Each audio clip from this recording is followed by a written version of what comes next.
ప్రభువును రక్షకుడైన నజరేయుడైన యేసు క్రీస్తు నామమునకు మహిమ కలుగునుగాక. అందరికీ వందనాలు, ప్రేమ వందనాలు తెలియజేస్తున్నా. అందరూ బాగున్నారండి? అందరూ బాగున్నారని అనుకుంటున్నాను. ఈ యొక్క కార్యక్రమాలు హోలీ గాడ్ గాస్పల్ అనే కార్యక్రమాలు మీకు దీవెనకరంగా ఉన్నట్లయితే మాకు మీరు తెలియజేస్తున్నటువంటి స్పందనలను బట్టి దేవుని స్తుతిస్తున్నాను. దేవుని యొక్క వాక్యం ధ్యానం చేసుకుందాం. మత్తయి సువార్త 11వ అధ్యాయం 20వ వచనం. పిమ్మట ఏ పట్టణంలో ఆయన విస్తారమైన అద్భుతములు చేసినో ఆ పట్టణము వారు మారు మనస్సు పొందకపోవట వలన ఆయన వారినిట్లు గద్దింపసాగాను. ఇక్కడ దేవుని యొక్క వాక్యం సెలవిస్తూ ఉంది. ఏ పట్టణం వారు, యేసు ప్రభు వారు ఈ శరీర రీతిగా ఈ భూమి మీద నడిచినప్పుడు, యేసు ప్రభు వారు అంటే ఎవరంటే దేవుడు. ఆది యందు వాక్యముండును, వాక్యము దేవుని యొద్ద ఉండెను, వాక్యమే దేవుడెండెను, ఆ వాక్యము శరీరధారి అయి కృపాసత్య సంపూర్ణుడిగా మన మధ్య నివసించెను. ఆ యోహాను సువార్త 1వ అధ్యాయంలో మనకు కనబడుతుంది. అంటే యేసు ప్రభు వారు అంటే దేవాది దేవుడు ఈ భూమి మీద నడిచినప్పుడు, ఆయన ఆ నడిచినప్పుడు అనేక అద్భుతాలు చేశాడు. యేసు ప్రభు గారు ఎన్నో అద్భుతాలు ఆయన చేశాడు, చాలా అద్భుతాలు చేశాడు. పరిశుద్ధ గ్రంథం అంతా కూడా అద్భుతాలే, ఎక్కువ అద్భుతాలు మనకు కనబడతాయి.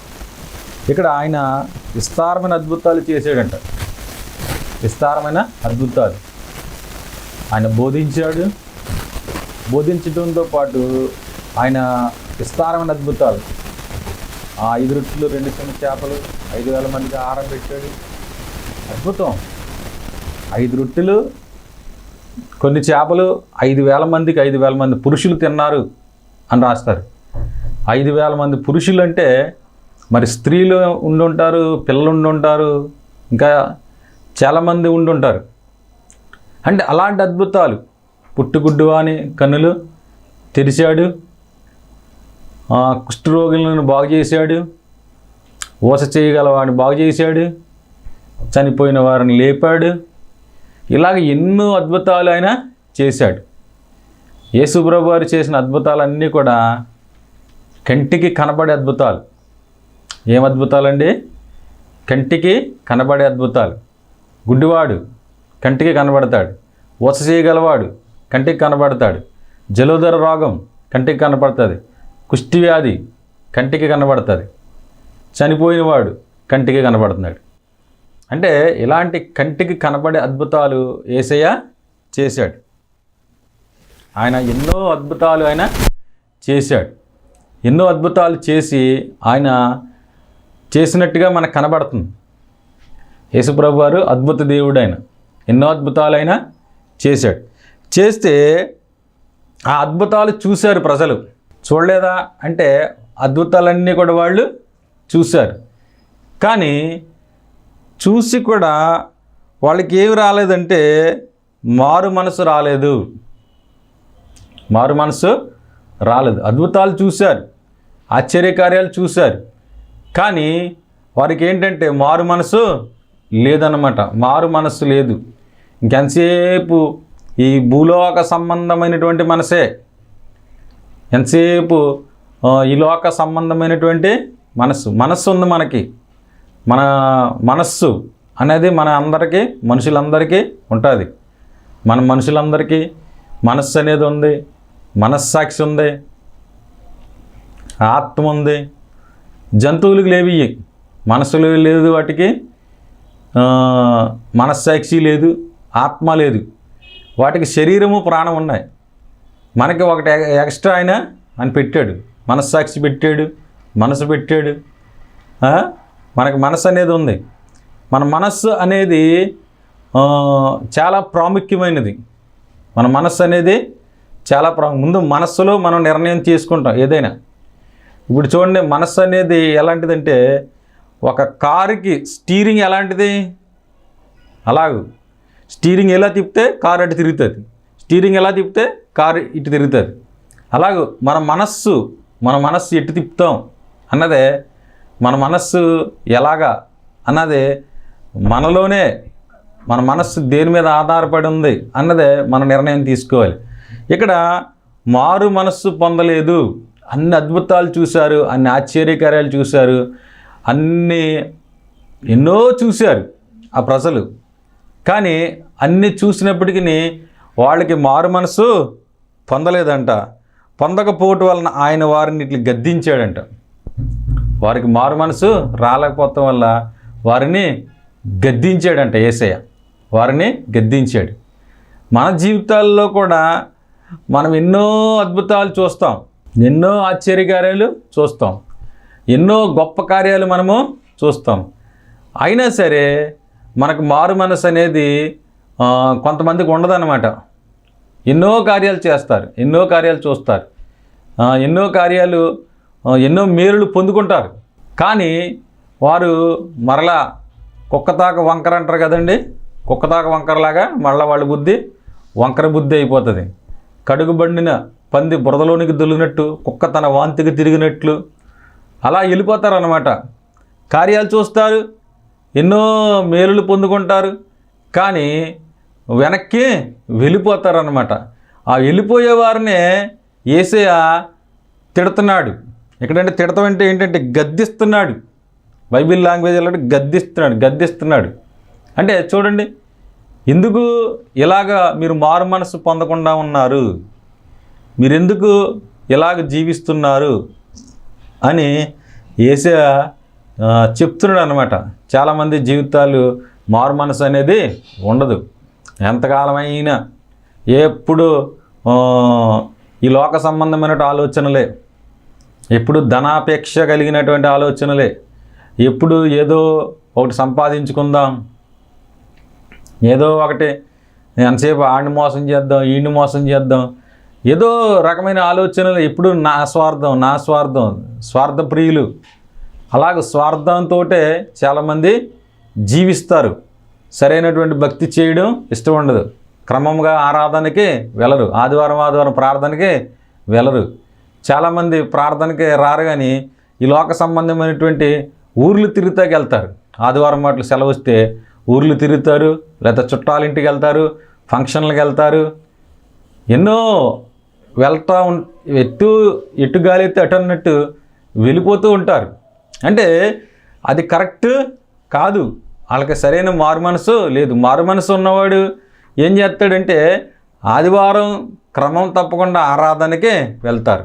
కొంతమంది వెళ్తారు, ఎలా వెళ్తారంటే సమయం అయిపోయిన తర్వాత వెళ్తారు. కొంతమంది వెళ్ళి ఏం చేస్తారు అంటే అయిపోయే టయానికి వెళ్ళి ఏదో ఆశీర్వాదం ప్రార్థనలో ఏకీవించేసి వచ్చేస్తారు చాలామంది.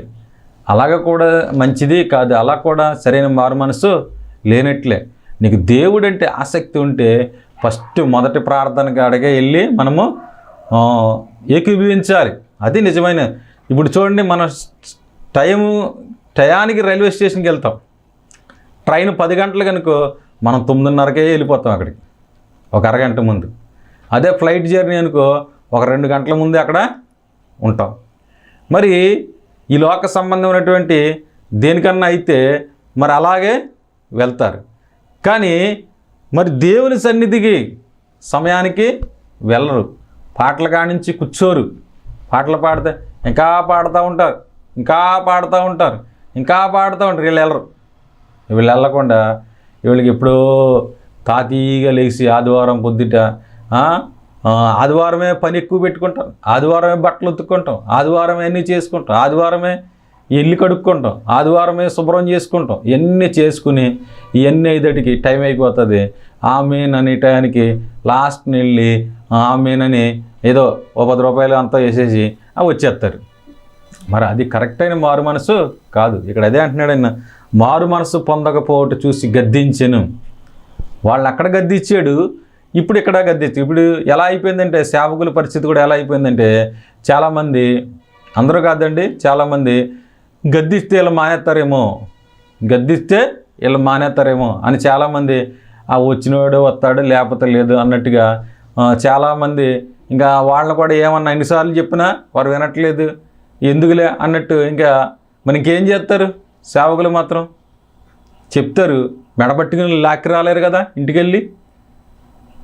కానీ ఇంకేం చేస్తారు? సేవకులు మాత్రం చెప్తారు అంతే. ఇప్పుడు నేనైనా చెప్తాను, మీరు పాటించకపోతే నేనేం చేస్తాను? ప్రవక్తలు కూడా పూర్వం నుంచి ప్రజలకు బోధించారు. ప్రవక్తలు కూడా బోధించినప్పుడు వారు వినలేదు అంతే. మరి వినకపోతే ఇంకేం చేయగలుగుతారు అంటే? కానీ దేవుడు చూస్తూ ఊరుకోడు. దేవుడు మాత్రం ఎవని వానికి క్రియలు చెప్పిన వానికి ప్రతిఫలము ఇస్తానన్నాడు. ఆయన ఇచ్చే దేవుడు, ప్రతివాడికి ఆయన ప్రతిఫలము ఇస్తాడు. ఇక్కడ వాళ్ళు గద్దించాడు.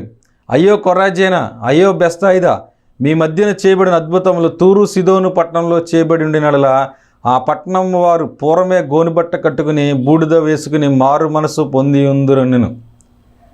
ఇక్కడ యేసుప్రభు వారు అంటున్నారు, మీ మధ్యన చేయబడిన అద్భుతాలు తూరు సీదోనులైన అన్యుల పట్టణాల్లో చేయబడి ఉంటే కనుక వారు ఎప్పుడూ మారు మనసు పొంది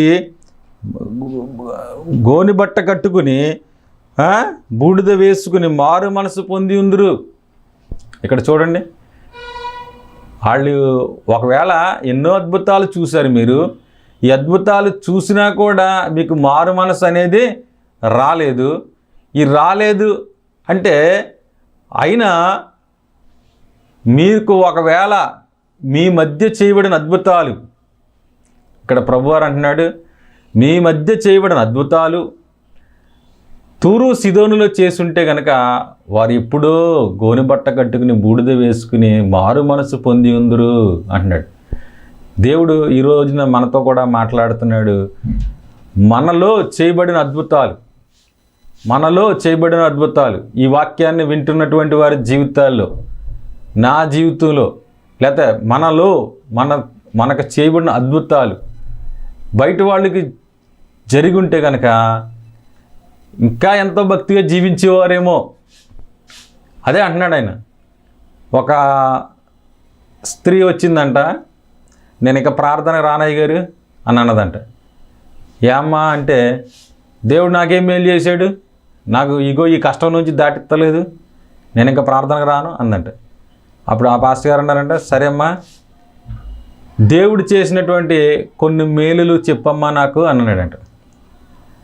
సరే అయితే ఆవిడ దేవుడు చేసిన కొన్ని మేలులు చెప్పుకొచ్చిందంట. నేను చిన్నప్పుడు ఇలాగా కాళ్ళ పడిపోయాను, నన్ను కాపాడారు, నాకు ఇదిగో ఒక వ్యాధి వచ్చింది, హాస్పిటల్లో పెట్టారు, అప్పుడు కాపాడారు, పలానా ప్రయాణంలో దేవుడు కాపాడాడు, ఇంకో విషయంలో దేవుడు కాపాడాడు, అలాగా ఒక 6 విషయాలు చెప్పుకొచ్చిందంట. 6 విషయాలు చెప్పుకొచ్చిన తర్వాత పాస్టర్ గారు వింటున్నారంట. వింటూ ఉంటే అప్పుడు ఈ 6 విషయాలు చెప్పిన తర్వాత ఆమె అందంట, ఇన్ని బాధల్లో నుంచి కాపాడిన దేవుడు ఈ బాధలో నుంచి కూడా కాపాడుతాడని విశ్వాసం వచ్చిందంట. మనము ఎప్పుడైతే దేవుడు మనకు చేసిన మేలులు మన మనస్సులోకి తెచ్చుకుంటామో అప్పుడు మనకి మారు మనస్సు అనేది వస్తుందన్నమాట. అందుకనే దావీదు కీర్తన అంటాడు కదా, ఆయన చేసిన ఉపకారములలో దేనిని మరువకము. మనము ఎందుకు మర్చిపోతున్నామంటే, మర్చిపోవడం బట్టి మన మనసులో ఆయన పట్ల అంత మంచి నమ్మకం ఉండలేదు. ఎందుకు? ఆయన గొప్ప దేవుడు, ఎన్నో కార్యాలు చేశాడు జీవితంలో. చూడండి, హాస్పిటల్ బెడ్ మీద ఉన్నప్పుడు మనం అనుకుంటాం, ప్రభువా ఇదిగో నాకు ఆరోగ్యం ఇస్తే ప్రతి ఆదివారం క్రమముగా సమయానికి ప్రార్థనకి వెళ్ళిపోతాను ప్రభువా అంటారు చాలామంది. దేవుడు స్వస్థపరుస్తాడు. ఒక 3 వారాలు 4 వారాలు వస్తారు.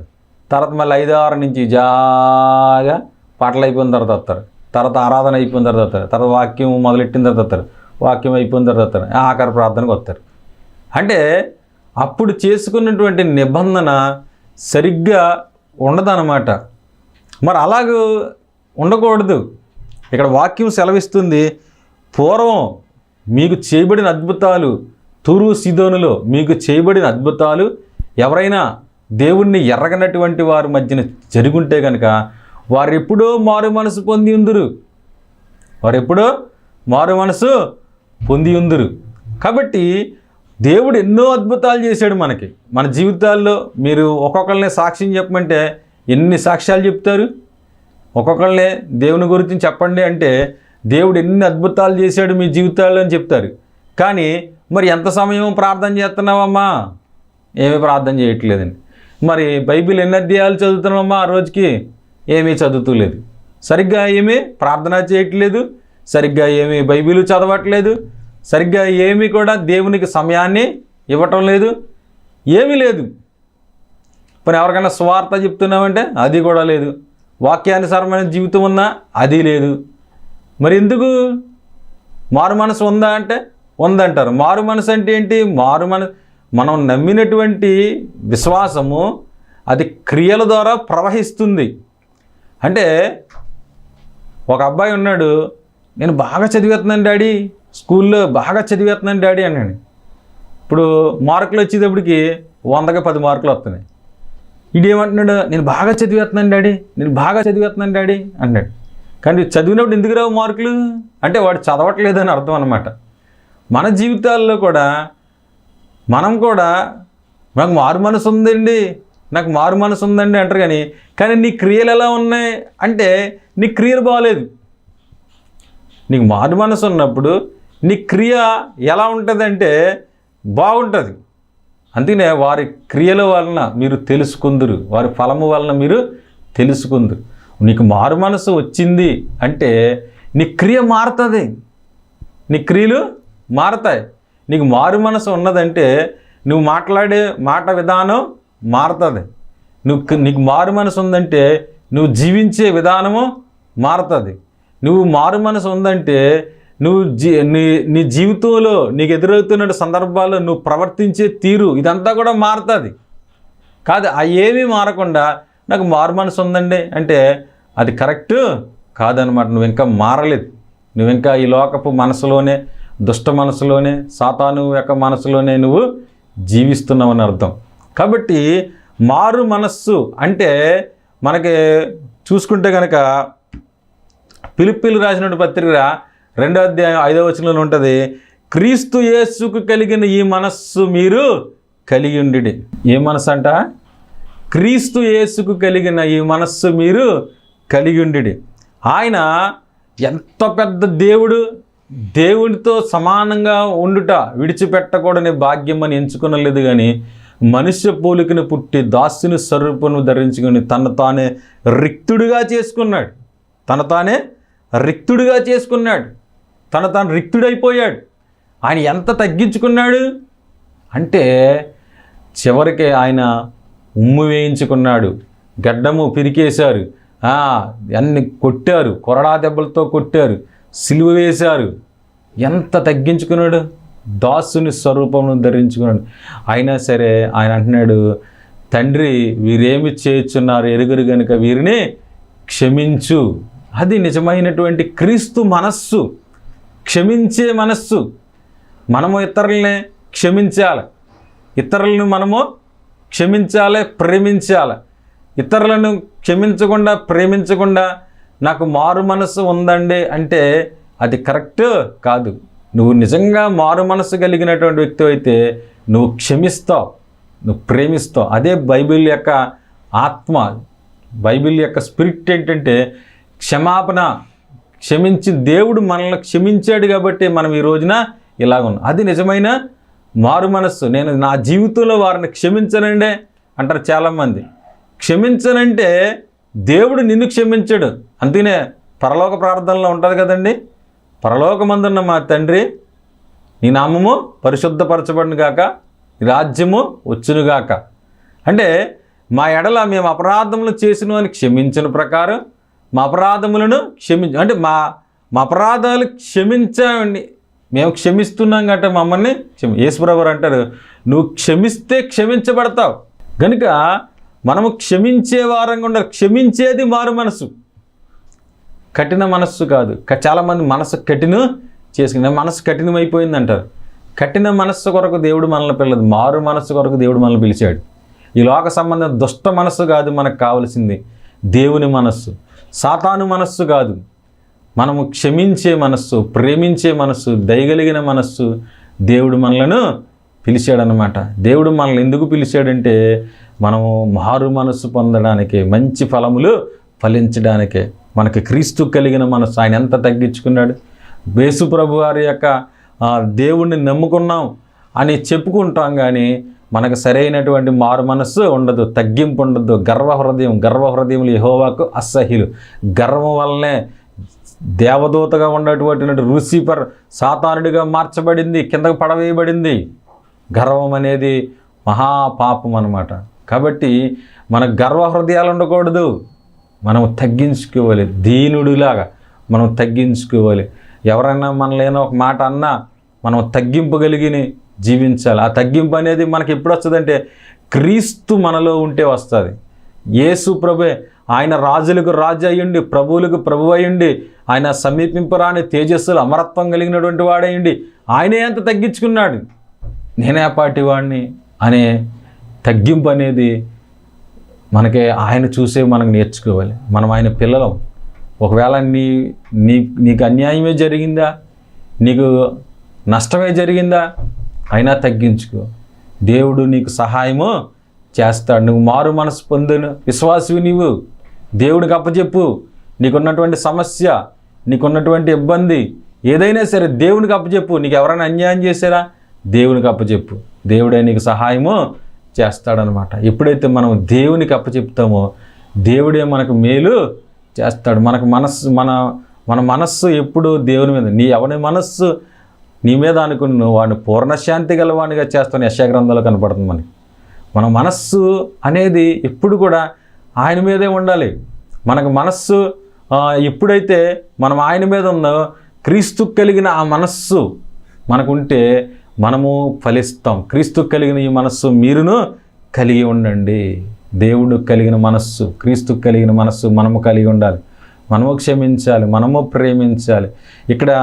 ఇప్పుడు వీళ్ళు మారు మనసు పొందలేదు, అప్పుడు ఆయన వాళ్ళు తిడుతున్నాడు అనమాట, వాళ్ళని గద్దిస్తున్నాడు. ఇగో మీలో చేయబడిన అద్భుతములు తూరు సీదోనులో చేయబడి ఉంటే వారు ఎప్పుడో గోనె బట్ట కట్టుకుని వారు మారు మనస్సు పొంది ఉందరు. కాబట్టి మనలో జరిగిన అద్భుతాలు, ఇంకా ఎంతకాలం నిలువెచ్చని జీవితం, ఇంకా ఎంతకాలం చల్లారిపోయిన జీవితం, ఇంకా ఎంతకాలం మనం ఈ జీవితం యేసు ప్రభు రాకడ రానై ఉంది, లేకపోతే మన పోకడ వెళ్ళిపోయేవాలి. మనకు మరణ దినం ఎప్పుడో మనకే తెలియదు. మనకు రెండు తెలీదు, క్రీస్తు రాకడ ఎప్పుడో మనకు తెలీదు, మనం ఎప్పుడు చనిపోతామో మనకు తెలియదు. ఏమో ఎవరికి తెలుసు, ఎవరెంతకాలం బతుకుతారు ఎవరో తెలుసు. ప్రయాణాన్ని చేసేవాళ్ళు క్షేమంగా ప్రయాణం ఉండాలనే చేస్తున్నారు. సడన్గా ఏమవుతుందో ఎవరికే తెలియదు. వారి గమ్యస్థానాలకు వారు చేరలేకపోతున్నారు. నిద్దట్లో పడుకుని లేగలేనటువంటి వారు ఎంతోమంది ఉన్నారు. కాబట్టి మన పోకడెప్పుడో, ఆయన రాకడెప్పుడో తెలియదు, మన పోకడెప్పుడో తెలీదు. కనుక మరి మారు మనస్సు పొందండి. ఇప్పుడు వరకు సరిగా ప్రార్థన చేయలేదేమో, ప్రార్థన చేసుకోండి. ఇప్పుడు వరకు వాక్యాన్ని చదవలేదేమో, వాక్యాన్ని చదవండి. ఇతరులకి మాదిరికరమైన జీవితం లేదో, మాదిరికరమైన జీవితాన్ని జీవించండి. చక్కని జీవితాన్ని జీవిస్తే దేవుడు తప్పకుండా నిన్ను ఈ భూలోకంలో నీకు సమాధానకరమైన పరిస్థితులు ఉంచుతాడు. ఈ భూలోకంలో నెమ్మది అయిన పరిస్థితులు ఉంచుతాడు.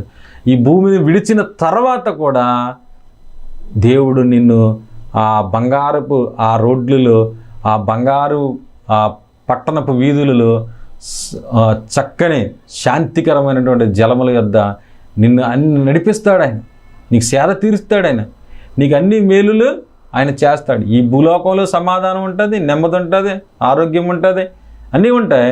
ఈ భూమిని విడిచిన తర్వాత కూడా నువ్వు దేవునితో ఆయన యొక్క నీడలో కలకాలము ఉండబోతున్నావు. ఆకలి లేని ఆ రాజ్యములు మనం ఆయనతో ఉండబోతున్నాం. కాబట్టి మారు మనసు ఉండాలి. మనం ఇప్పటి వరకు చెడు నడత నడిచామేమో, ఇక నుంచి నడవకూడదు, జాగ్రత్తగా జీవించాలి. చెడ్డ మాటలు పలికేమేమో అలాంటివి పలకకూడదు. ఏదైనా పాపంలో బంధింపబడి ఉన్నామో దాన్ని విడిచిపెట్టి ఇంకా మనస్సును తిప్పుకోవాలి. మనం మనస్సు అనే నడుమును కట్టుకోవాలి అంటాడు. అలాగే మన మనస్సు అనే నడుమును కట్టుకొని నేను ఇప్పటి వరకు నేను ఇలాగ జీవించాను, నేను దేవుని బిడ్డను, నేను ఇంకా నుంచి పరిశుద్ధంగా జీవిస్తాను, యథార్థంగా జీవిస్తాను, నమ్మకంగా జీవిస్తాను. దేవుడు నన్ను చూసి బాధపడకూడదు. దేవుడు నన్ను చూసి నమ్మకమైన దాసురాల నన్ను పిలవాలి అన్నట్లు జీవిస్తాను అనే నిర్ణయం తీసుకోండి ఈ దినము నుంచేను. ఎప్పుడైతే దేవుడు అంటాడు మారు మనస్సు పొందండి, ఎప్పుడు కూడా బైబిల్ మారు మనసు, ఆ ప్రకటన గ్రంథంలో సంఘాల రాసేవాడు కూడా చెప్తాడు మారు మనసు పొందండి, మారు మనసు పొందండి. కాబట్టి మారు మనసు పొందండి. ఈ కాడి నుంచైనా దేవుని యొక్క వాక్యం వింటున్న ఎవరైనా సరే దేని మీద వద్దు నీ మనస్సు, యేసు మీదే నీ ఆశ అంతా, యేసు మీదే నీ ఆశ అంతా, దేవుని మీదే, దేవుని నియమాల్లో బ్రతకడమే. ఒకసారి చెప్పాను కదా, ఆజ్ఞలే ఆశీర్వాదాలు. దేవుని మాటలు మనం పాటిస్తూ మనం మారు మనసు పొంది దేవుని మాటలు చదువుకుంటూ వాటిని పాటిస్తూ వెళ్తే మన జీవితము ఆటోమేటిక్గా ఆశీర్వాదంలోకి వెళ్ళిపోతుంది. ఇప్పుడు మనం హైదరాబాద్ రోడ్డు అంటే ప్రయాణం చేస్తాం అనుకోండి, హైదరాబాద్ మనం వెళ్ళిపోతాం. ఎందుకంటే ఆ మార్గంలో మనం ప్రయాణం చేసినప్పుడు ఆ గ్రామం మనము, ఆ సిటీకి మనము వెళ్ళిపోతాం. అలాగే మనం దీవెనకరంగా ఉన్నటువంటి ఈ మాటలను చదివి ధ్యానిస్తూ ఆ మాటలలో జీవించినప్పుడు మనకి ఆ మాటలు మనల్ని ఆశీర్వాదంలోకి నడిపిస్తాయి. చాలామంది సరైన జీవితాన్ని జీవించకుండా మాకు దీవెనలు కావాలి, మాకు అవి కావాలి, ఈ కావాలని చెప్పి ఆ సంఘానికి తిరుగుతూనే ఉంటారు. వాళ్ళకి నెమ్మది ఉండదు. అలాగే తిరగవసరం లేదు. ఏదో ఒక సేవకుని దగ్గర నువ్వు నమ్మకంగా ఉండి మారు మనసు పొంది పరిశుద్ధ జీవితాన్ని కలిగి ఉండి జాగ్రత్తగా జీవిస్తే కనుక దేవుడు తప్పకుండా ఆశీర్వదిస్తాడు. అక్కడికి వాళ్ళని గద్దించాడు. కాబట్టి ఈ దినము వాక్యం వింటున్నటువంటి ప్రియ సహోదరి సహోదరులు ఎవరైనా సరే మారు మనసు పొందండి. మానవ మనస్సు కాదు, సాతాను మనస్సు కాదు, క్రీస్తు కలిగిన మనస్సు. క్రీస్తు ఎలా అయితే తగ్గించుకుని జీవించాడో అలాంటి మనస్సు. ఎప్పుడైతే అలాంటి మనస్సు కలిగి ఉంటావో దేవుడు నిన్ను నీ కుటుంబాన్ని దీవిస్తాడు, నిన్ను నీ కుటుంబాన్ని ఆశీర్వదిస్తాడు. దేవుడి మాటలు దీవించునుగాక. ఆమేన్. చిన్న ప్రార్థన చేద్దాం. పరిశుద్ధులైన మా తండ్రి, కృప కలిగిన యేసయ్యానికి స్తోత్రాలు. నిన్ను స్తుతిస్తున్నాము నాయన ప్రభా. ఈ యొక్క ప్రభా హోలీ గాడ్ గాస్పల్ అనే టీవీ కార్యక్రమాలు దేవా నాయన మాకు దీవెనకరంగా ఉంచండి. దేవా నాయన అనేకులు ప్రభా ఈ కార్యక్రమాలు చూస్తుండగా వారిని దీవించండి దేవా. మారు మనసు దయచేయండి దేవా. ఈ లోక సంబంధమైనటువంటి మనస్సు కాదు, సాతాను మనస్సు కాదు, కానీ క్రీస్తుకు కలిగిన మనస్సు. క్రీస్తు ఎలా అయితే తగ్గించుకుని మాకు మాదిరి చూపాడో అలాంటి మనస్సు కలిగి జీవించడానికి సహాయం దయచేయండి దేవా. వాక్యం వింటున్న ప్రతి బిడ్డని దీవించండి, ఆరోగ్యం దయచేయండి దేవా. నీ కృప చూపించండి. ఈ కార్యక్రమాలు దేవా నాయన ఎవరైతే స్పాన్సర్ చేస్తున్నారో వారి కుటుంబాన్ని దీవించి నీ కృప చూపించమని మా ప్రభువును రక్షకుడు నజరేయుడైన యేసుక్రీస్తు నామమున ప్రార్థన చేస్తున్నాము తండ్రి. ఆమెన్. ఆమెన్. అందరికీ వందనాలండి.